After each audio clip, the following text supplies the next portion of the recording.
Welcome to the Genius Factory. Enjoy the video. In this video, I will explain how to drive your Acura MDX. To begin, ensure your vehicle is in park. Start the engine by pressing the push-button ignition while simultaneously holding down the brake pedal. Next, use the electronic gear selector buttons on the center console to choose your desired gear, such as drive or reverse.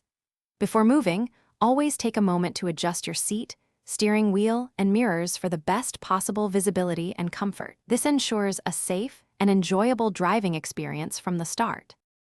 The Acura MDX features super handling all-wheel drive, or SHOD, which significantly boosts both cornering performance and overall stability. This advanced system can proactively distribute up to 70% of the engine's torque to the rear wheels. What's truly impressive is its ability to then send up to 100% of that rear torque to either the left or right wheel. This intelligent torque vectoring helps the vehicle turn more sharply and maintain exceptional grip, especially when navigating curves or challenging road conditions.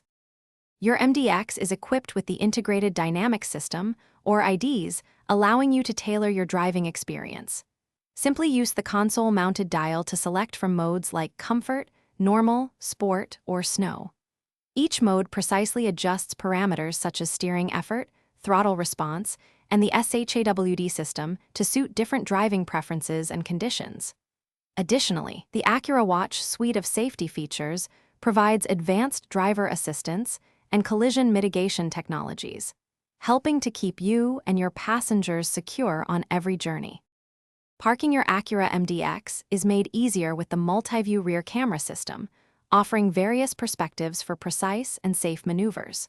Once parked, engage the electronic parking brake by simply pulling the P button located on your center console.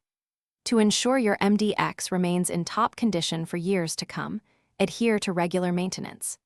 This includes essential services like oil changes, typically recommended every 7,500 miles, to keep your engine running smoothly and efficiently. Thanks for watching. If you found this helpful, don't forget to like and subscribe.